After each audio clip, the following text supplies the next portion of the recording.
This is what we are. We are. Hi, everybody. It was nicer earlier when there were so few people here, and I was like, oh, great, I'm not nervous, and then everybody came in the room, so. Oh, yeah, I'm not supposed to look over there, sorry.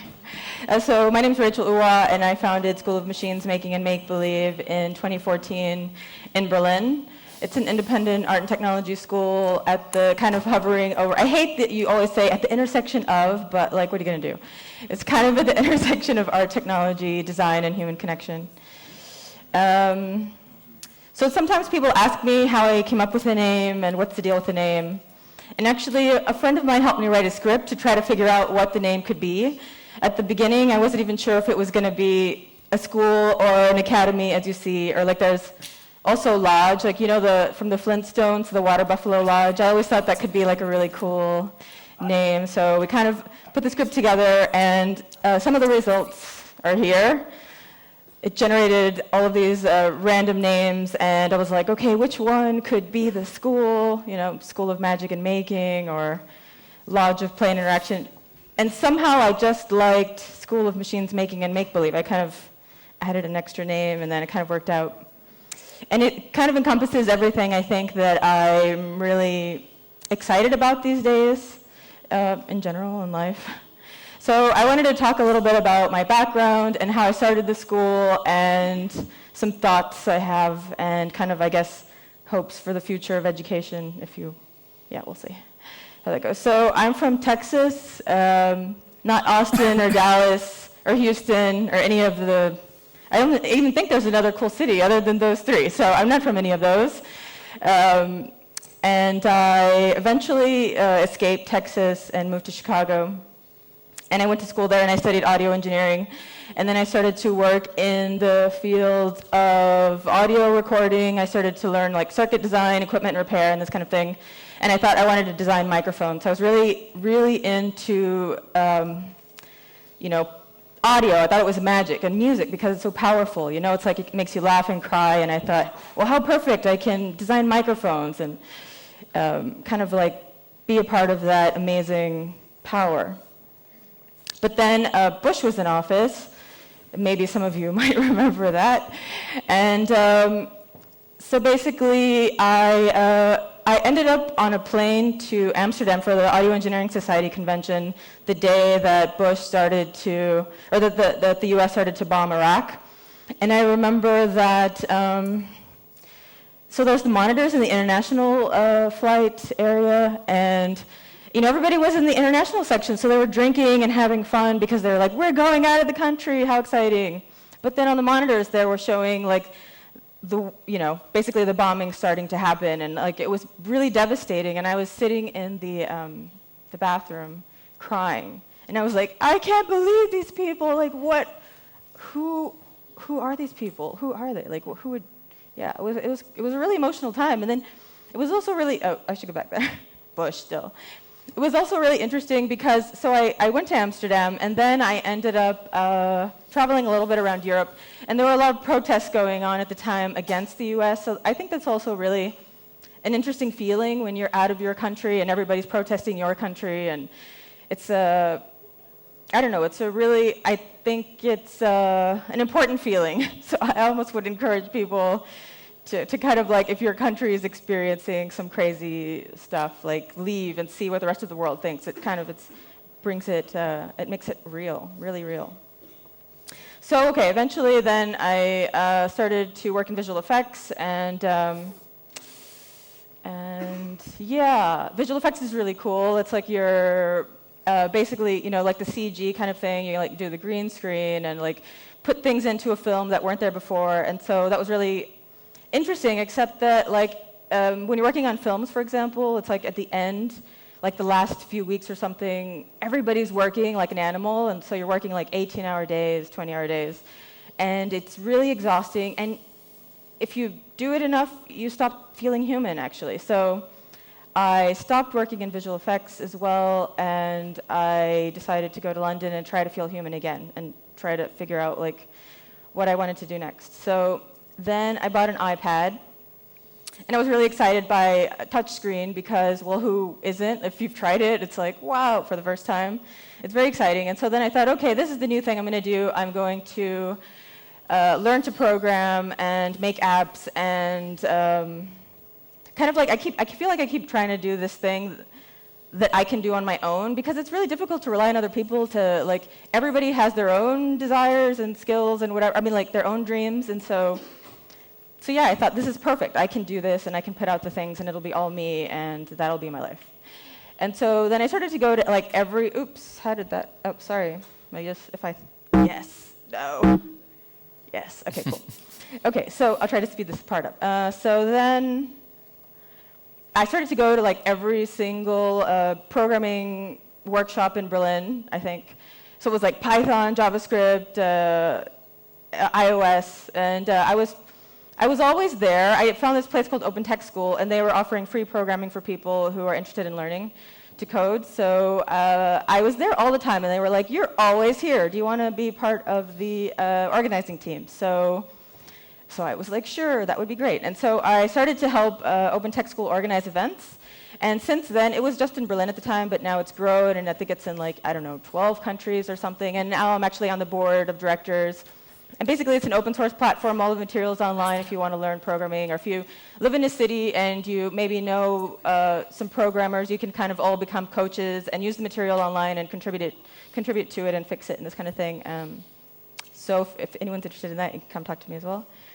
But then I was tired. I was kind of organizing like workshops and meetups and even conferences actually. And then I was kind of over it. So because I really wanted to be creating and making things. So I decided to take another break.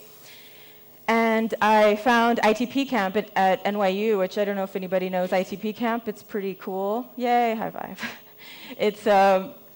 It's basically a 4-week program, and you go, and students are kind of teaching each other, and you learn a lot of really cool things. And you're in New York, so that's really exciting. And so I did that for 4 weeks. And then I wanted to do it in Europe, because the thing is actually, the cost of going to New York is really a lot of money, and like living there and everything. I thought, like, okay, it makes sense to try to do something similar in Europe. So, but then I got accepted to School for Poetic Computation, and then I was like, okay, well, let me see what this is like. I was in the first class, which was really exciting. And so I thought, like, okay, after I go to this school, then I really know how to go forward with my idea about, like, creating some kind of, like, longer-term program. And the thing is, I mean, I feel like I've tried all different kinds of learning. I've gone to tons of workshops that are like 1 day, 2 day, like every weekend for a month or something like this. And then I look at the projects and like maybe 6 months later, and I'm like, what is this thing? Like, I don't even know how to use it. It's like that usually they're like, solder this to this, and everything's kind of prepared. It's like a cooking show or something. And so I felt like that's not really learning. And so I've been kind of searching for something else. So then my big takeaway from SFPC was actually to not be afraid of technology, which I think is one of the most powerful things. Before I was like, oh my God, how do you connect these things, or how do you code this thing, or whatever? And like really oh my God, what if I get it wrong? But it really doesn't really matter, And also too, there are like a million examples online. So I think even developers just Google it, right? So I think this is a thing that people don't realize, but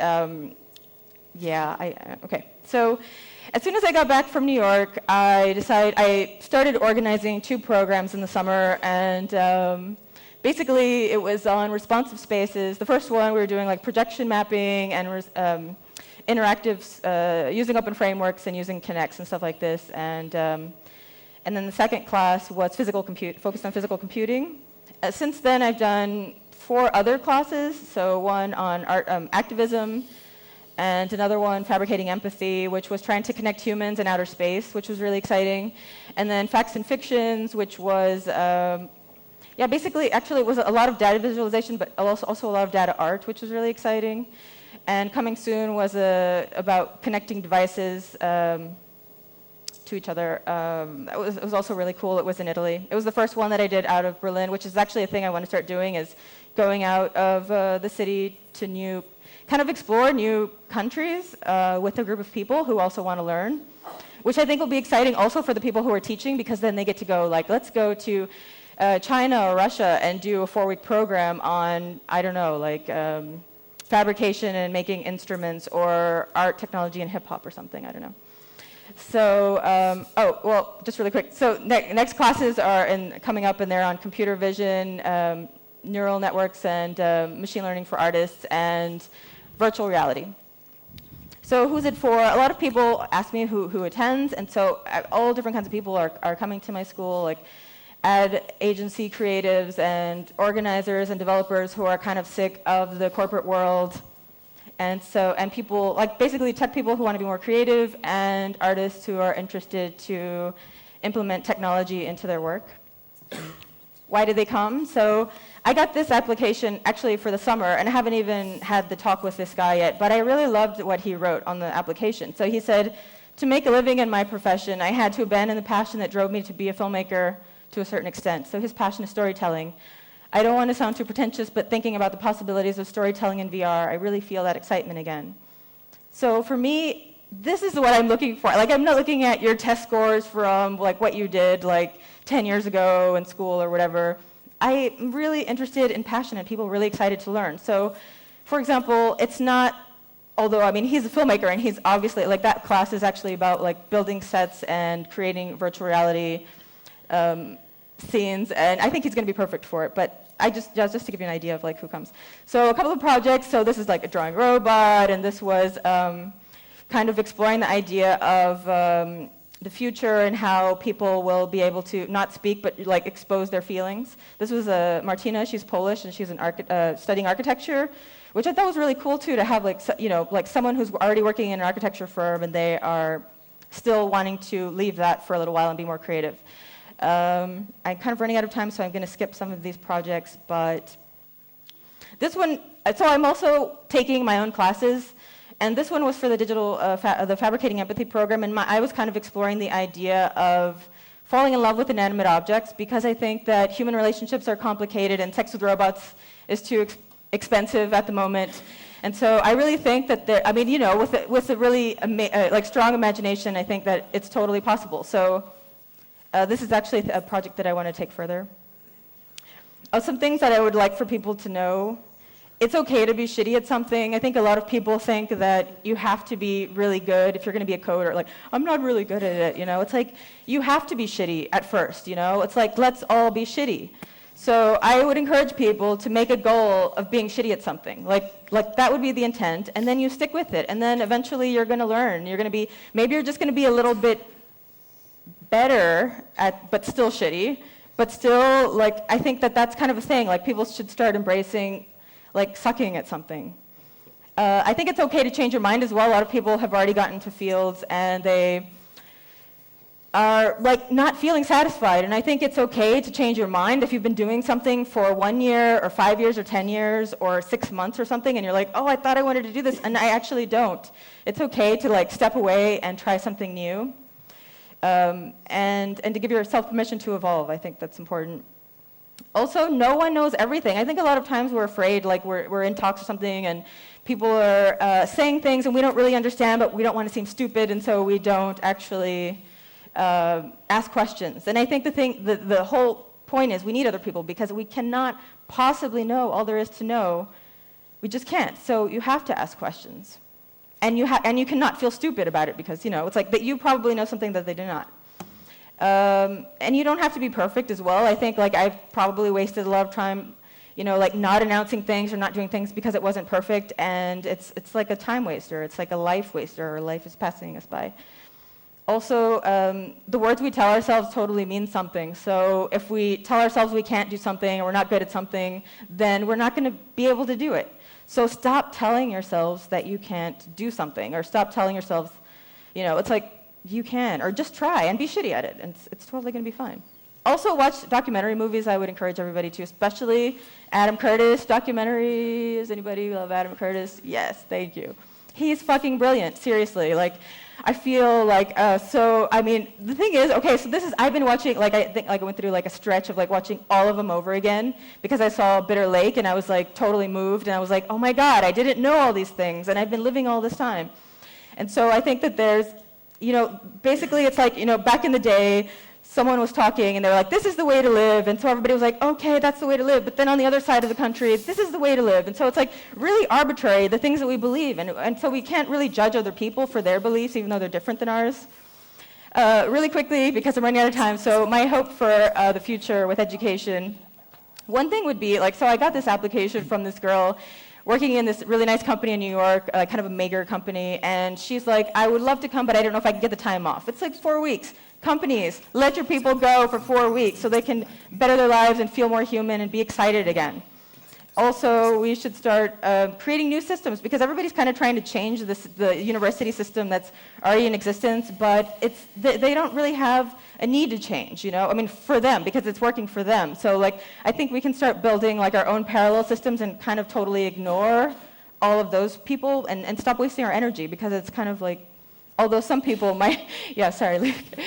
But yeah, that people begin to realize the value of education, that you can, even though you've already kind of learned something, you can go back and learn something else, you can change your mind and you can do something new, and you can be a better person for it. And I encourage you all to do that. Thank you.